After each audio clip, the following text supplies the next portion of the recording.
Hey there, Rivermen fans. I'm Jason Ruff, joined once again by Rivermen head coach Jean-Guy Trudel. It's time for another edition of Coffee with Coach, presented by CXT Roasting.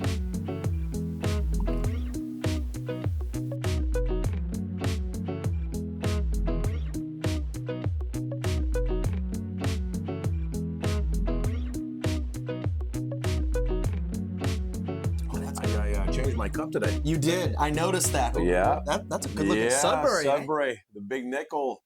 Dr. Hunter, Cairo, Mickey, thank you so much. Had to represent Sudbury a little bit here. Love it.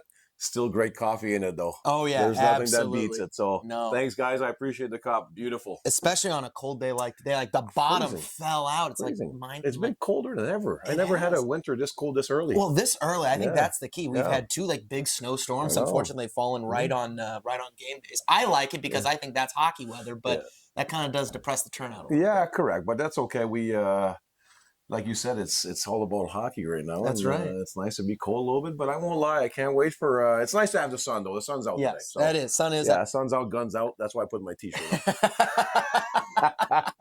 I gotta ask. It says Big Nickel on there. Why do they call Sudbury the Big Nickel? Well, because we're known for that initially. So they made a big nickel. It's humongous. You can visit it and stuff like that. And Doc Hunt said he tried to steal it for me. Unfortunately, it's probably 4 or 5 tons, so you can't bring it back. But no, it's known for the Big Nickel in Sudbury, and the mines there, nickel mines. There's a lot of nickel mines. So it's part of the tradition of Sudbury, and I was born there and spent my first, I'd say, 8-9 years in like that area, Chelmsford, Azilda, Sudbury. So that's my stomping grounds. Good little reminder. Always important to know where you. Then you have Shoresy now. Yeah. With Sudbury.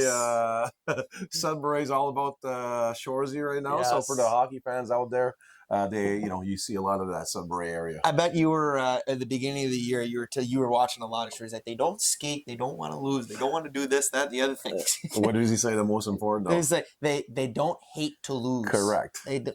Well, it seems like this Rivermen team though really starting to get it. 2 big wins, one against the Knoxville Ice Bears, the other most recent coming off the Education Day victory against the Evansville Thunderbolts. We'll talk about both those games in a little bit, but it seems like this team is slowly starting to put it together here. Yeah, I think it's more of a change of mindset. I do believe we could have won our last 7 games. Like we could have lost some. I mean, if you look at even our trip in, which is a tough place to play in Fayetteville, 16-hour bus ride. Get there. They're a good team at home. I thought we played, statistically, we played well enough to win the first, the second, and the third. And then we came here. Even that first loss against Knoxville, I thought we really played well. We had our chances. I know it's hard for the everyday fan to understand that, but with all the advanced stats, we're pretty happy with the way we've been playing for at least 3 weeks. But I feel like the last few games we really care. Yeah, we added a little bit more care. And I think guys are playing their roles a lot better. I think guys like Charts and Barks, they're starting to be physical presence that we're looking for. And guys are not trying to get out of their way to do something that they're not. They're playing exactly to their assets, and that's what we're looking for. Do you think taking the letters away played a role in that at all? I just, people think I did it for a certain reason. For me, it was kind of, I wanted to alleviate all the pressures on people that are maybe not ready for a role or doing it differently because they're in that role. I just wanted to kind of put it away I don't want guys to have extra pressures to want to be something that they're not. I just want them to be what they are. I learned that I had an old owner partner with my junior team, and that sometimes you don't understand things until a little later on. And he would always he never wanted to put somebody in a role that is not comfortable for him, and then you're kind of pushing him to fail in some way. So for us, by taking away the letters, everybody can be a leader. Everybody's got a voice on our team. You can have a voice when you work extremely hard also. So everybody kind of started buying in, and the bench is way more live. There's no more pressure of having to lead everything. It's just we're going to do it as a group and as a family. And like I said, I didn't do it. I just felt like it looked difficult to lead at that time. So we had to just kind of, take the pressure off everything and just have everybody lead in their own way. Remove those, I don't want to say artificial barriers, because there is a Yeah. thing of being a captain or being an assistant Yeah. captain. But for some players, that can be an artificial barrier in their own mind. Oh, I don't have a letter, so it's not my place to step up and speak out when I feel like something's not going right. Correct. And I had conversation with some of them, and I just want them to earn it. Like Yeah. you just want to earn, and you want it to make it become natural for them to lead without having that extra pressure of having a letter. And we're a young team. We're a new team. We have a lot of new faces. I didn't, we picked them early that you don't really have a time to kind of get to know guys really well. So we're just looking for guys to do it naturally. And as the season goes on, we might put them back and see who's really leading without putting that extra pressure. So we're just, me and Eric had that conversation for months now. Yeah. It's not something that just happened. Like we had that conversation for months, and we just wanted guys to care a little bit more and lead in their own way. And I don't know if it has nothing to do with the letters. I think the guys just decided that, enough's enough, and they're playing as well as they did even when we were losing some games.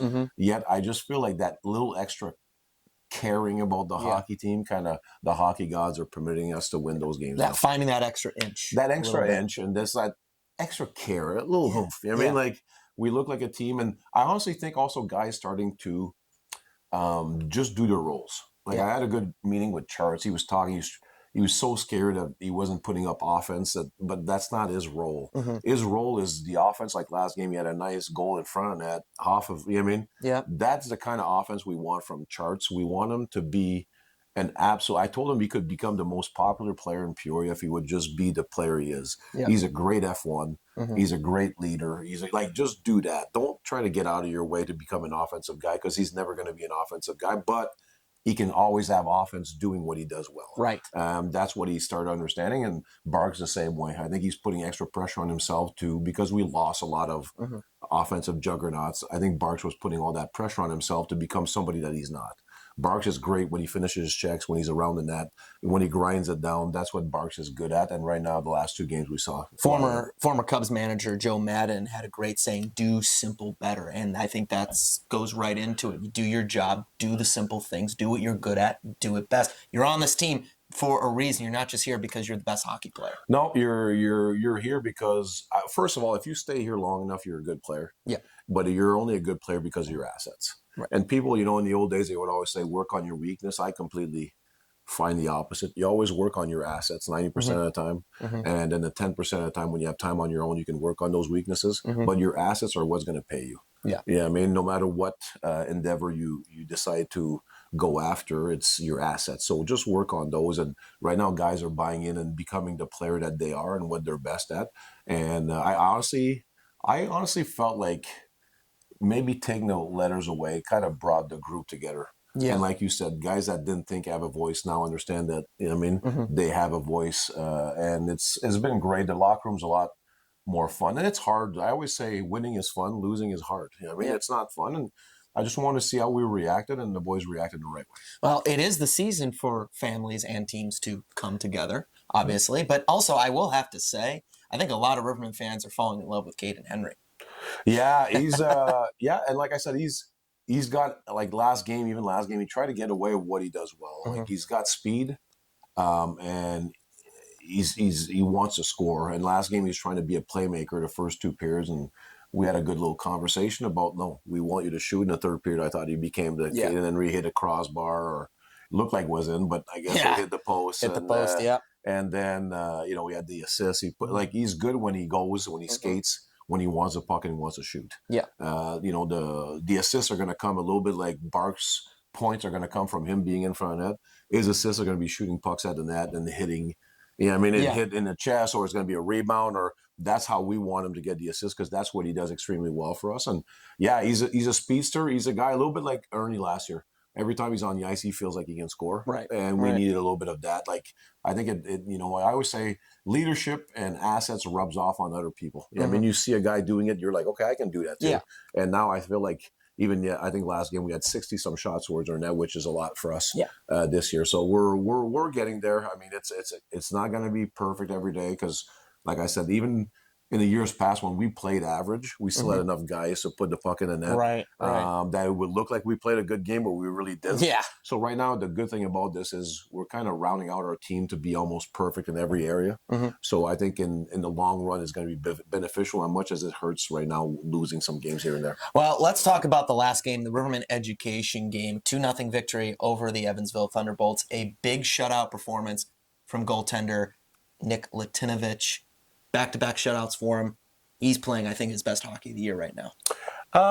I think he started the first month. He was extremely good.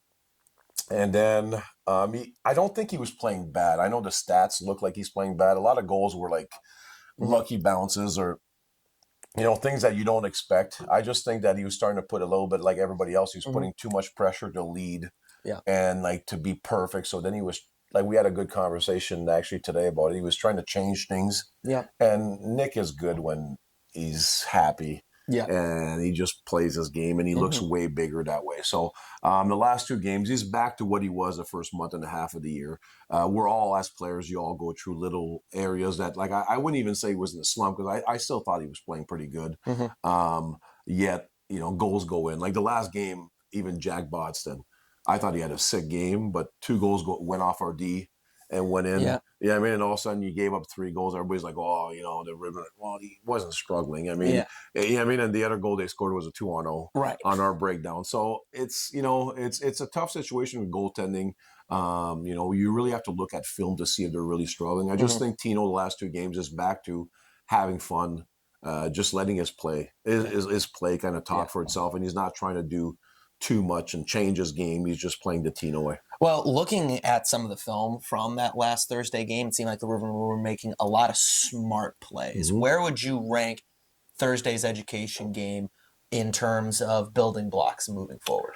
I think the last 6-7 games, we've been like, we don't. So the Rivermen have been known for a few things. Right. We're always a physical team. I don't believe in, like, you don't have to hit a guy really hard, but you have to finish. Yeah. You have to be in the way all the time. You have to muddy.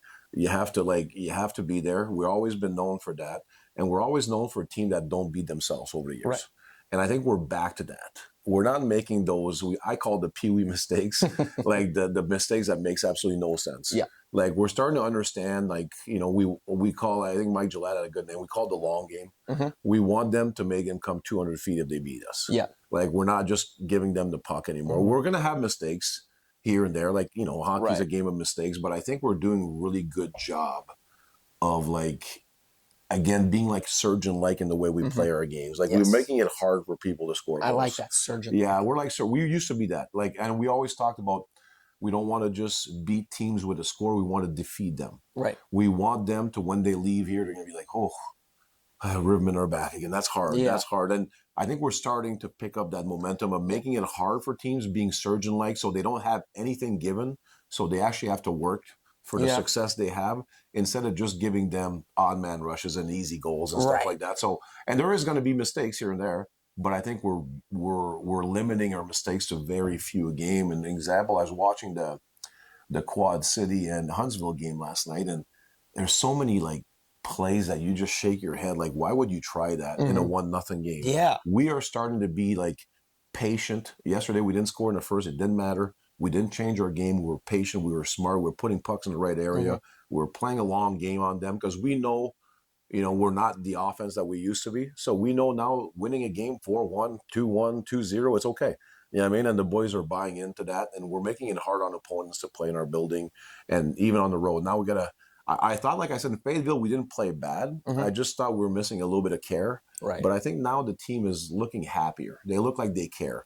And I think that comes with, with a little bit of time together. Yeah. It's hard with all new faces to build that team chemistry that we call it going to war. We know it's not a war, but we have to have that feeling that you're going, into every conflict. game you're going into conflict. Yeah. And I think we're having that feeling again. We're not, we have great guys, yet they don't play like great guys on the ice. They play like hockey players. You know what I mean? And that's a big difference. So it's fun, and we're going to try to keep building it with the right people. I tell the guys all the time, you're fortunate to play in Peoria. Make sure you make it last. Yeah. Because if you're here for a long time, it's because you're a good hockey player, but I still have to see it. Right. You know what I mean? Do your assets, do you well, and the boys have been doing it lately. Well, I tell you what, those 9,211 And that was kids fun. on Thursday really put on a home ice advantage for you. It got so loud there. I even had to say on the broadcast, like it was so loud after McChesney's goal, like you could barely hear yourself think, let alone talk. Do you guys hear that on the ice, or does it zone out, or does it have an impact? So with the snowstorms we had, the crowds have been kind of smaller. Yeah. So it's really fun to coach, and I think the players enjoy it because I'm telling you, I know the fans don't really. Morning games are tough. Yeah, they are. They're hard for players. They're hard for coaches. Mm-hmm. You're completely out of your element, and especially that Evansville came here and they were flying in the first. And I thought it was the fastest morning game I've ever seen. Both teams were flying. Both teams were physical. Yep. And having the kids there were awesome because we, like I said, the last few snowstorms we don't have big crowds, so it was nice to kind of get the volume up in the building. It was fun to coach. It got you in it. So I think because of those fans, I think we got to play a very fast game for a morning game because I've been around a lot. You know, we played some years we have 2 or 3, and they're the slowest, the worst games you'll ever see. But I thought it was a great hockey game by both teams. I thought Evansville, I think they were a little disappointed of losing their last game, so they came in. You know, they lost their last game here, then they lost their last game in the season. I thought they wanted, and they were skating, and we matched the energy, matched the intensity. In the last 50 minutes of the game, I thought we really took over the game. Oh, absolutely. And that crowd, top 10 in all-time SPHL crowds, also top 10 in the entire 44 history of the Peoria Rivermen. So that's a top 10 overall crowd. And like you said, it's a privilege to play in these types of environments here in Peoria. Do you think the players get that, how much of a privilege it is to play in front of some of these fans? It is. I think it was missing for a while. Okay. Because of a new group. Right. You know, we had a lot of guys that knew the history. We, you know, the Hagemans, the McPherson, even guys that have been here for years, they understand the 44 years we've been here, the history, you know what I mean?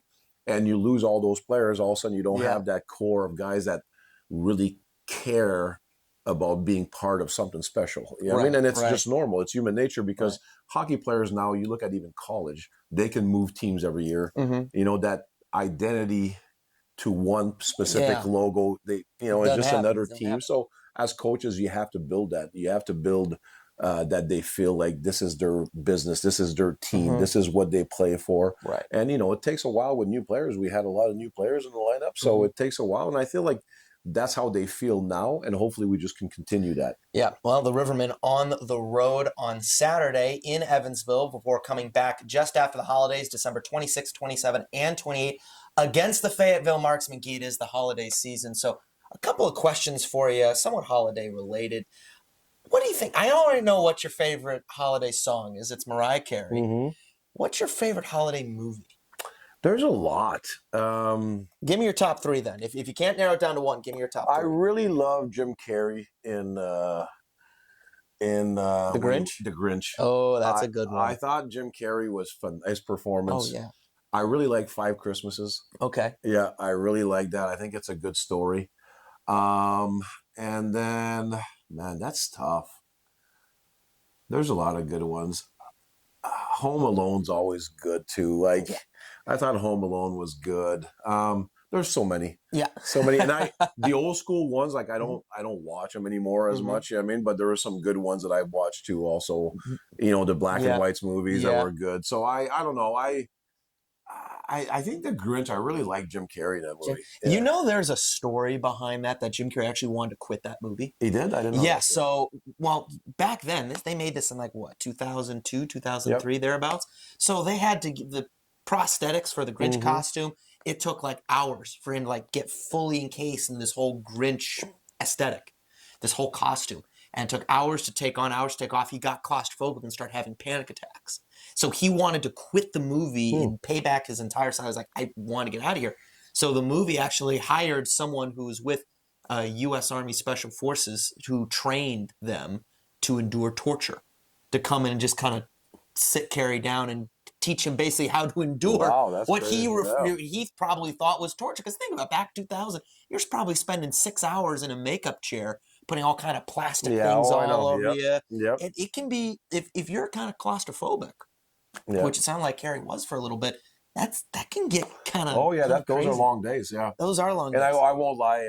If you tell me comedy, then Elf Elvis. is like it's a class to me. Will Ferrell, anything he does, So is like, it's gold. there was a guy at Michigan State. I just remembered this. I watched some kind of Instagram or TikTok on it. There's a guy at Michigan State who would go to like all these basketball and football games, dressed up as Buddy the Elf and stay in character. Oh yeah, Like he was there when I was at college, and we'd see him. He was like, "Hey, it's yeah, the Elf." because we always called Tristan Buddy because we feel like he's a little bit of that, just going around life and just like yeah. So that's a little bit why I love it too, because he's my buddy. Have you ever played in an outdoor game where it is snowing to beat the band, like snowing blizzard wise? Well, growing up, that's all we did. Yeah. But I don't remember like as a pro. No, I never did. But like growing up, that's all we did. It was nonstop. That was our fun. Even when I played major junior, I have stories with. I talk to the boys all the time. We would practice. So if you didn't go to college, we would, and you were done with high school, you would practice in the morning. Your skill day from 10 to noon. Right. And then we had a guy in Hall. I always remember he had a backdoor rink.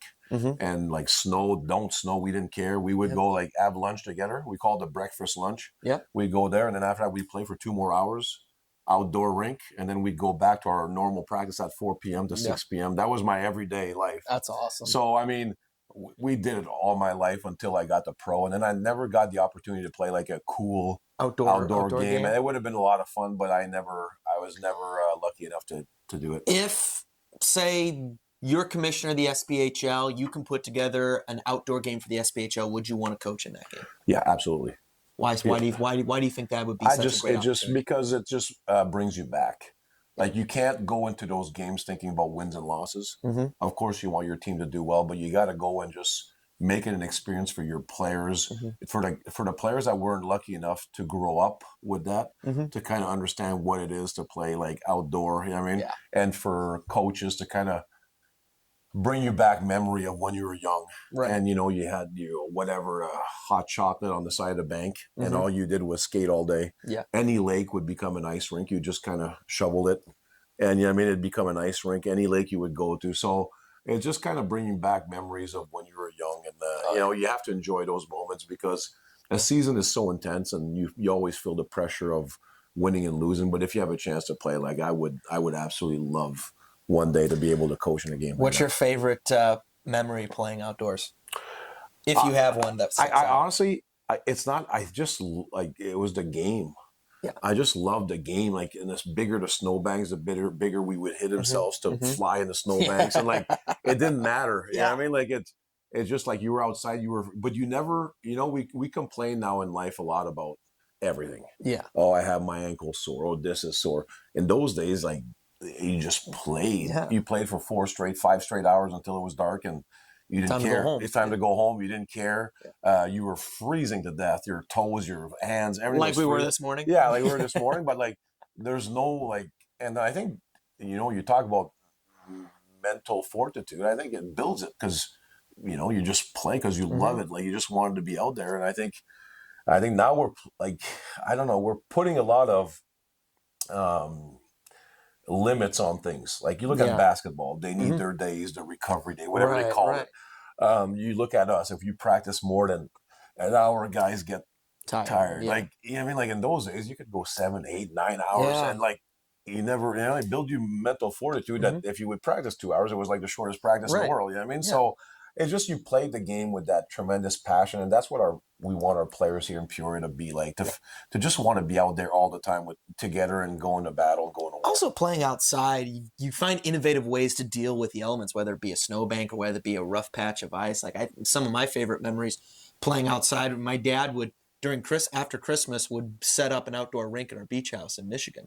And we set up a little outdoor rink and we just go play outside. But we actually had a great game way back. This is in my Pee-wee days, Bantam days, playing Bantam, as Eric Levine tries to subtly sneak past the camera here. Be curious if he has an outdoor playing memory, but we were playing way out in suburban Illinois, suburban Chicago, and we're playing in the middle of this blizzard on an outdoor rink, and the snow got so thick you couldn't pass the puck. And so we're trying to figure out how to pass the puck, and finally our coach goes up and down the bench, say, chip it and chase it, chip it and skate to it. And we're all freezing our tails off, and just like, okay, chip it. And it works. The other team's still trying to pass it through these thick drifts of snow because it's coming down in buckets.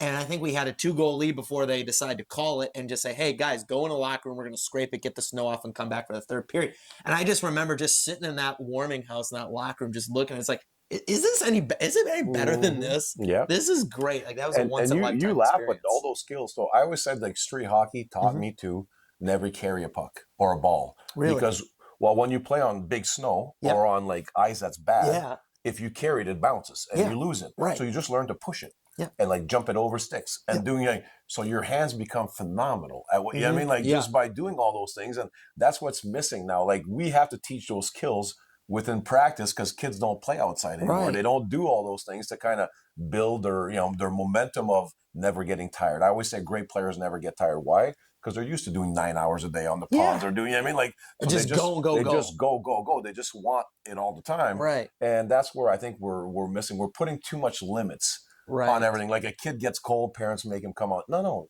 leave him outside. They'll come in. They'll come in whenever they're ready. And that's what like, you know, that's what's missing a little bit. And that's what I'm trying to, you know, me and Eric, I think we're trying to teach our players here to fight through all those little elements. And like, you know, we talked about the morning game. I mean, we wanted to, that was our resistance. Yeah. Because it's hard. But now what's our resilience? So what did we do? We never quit. We did what we had to do to win that game. Now I think we built ourselves to be stronger mentally, that if our bus is late one day or, you know, something happens, we're just going to keep building and knowing that we're attacking every game with that same passion. And that's what we want to continue building here in Peoria, because I think we have the athletes that want to get better. I think it was just a mindset change that we had to do here. Last question for you, Guy, before I let you go, Christmas related. Best Christmas gift you've ever given? Oh, I think it was a trip to Hawaii to Angie. Really? I think it was one of her bucket lists. Okay. And I made it. I was lucky. I had a lady here in Peoria that organized the whole trip. And then I gave her the first gift was a thing of Spam. And then the second one was a pineapple. And then kind of all thing that imitates we're going to Hawaii. And then the last gift I gave her was the booklet that the lady here in Peoria kind of said everything, all the excursion we were doing and everything that was doing. And to me, it's all about reactions. I thought her reaction was beautiful. And I thought even all the kids were so pumped for their mom to be able to get one of the bucket list. Awesome. So I was pretty proud of myself. The Big Bear did good. I worked hard on that one. So it was just to see the reaction of giving. Like, I don't want anything ever at Christmas anymore. Just seeing the reaction of people that you give to, how happy it makes them and how thankful they are. That's what it's all about. Well, we hope you all can give the same reaction to your loved ones. Again, the Peoria Rivermen at home on December 26th, 27th, and 28th. Here on home ice, 7:15 Friday, Saturday, 3:15 on Sunday. Jean-Guy, Merry Christmas. Happy holidays. Merry Christmas, everybody. Merry Christmas. For everyone here at the Peoria Rivermen, Jean-Guy Trudel, and myself, Jason Ruff, Merry Christmas, Happy Holidays. This has been Coffee with Coach, presented by CXT Roasting.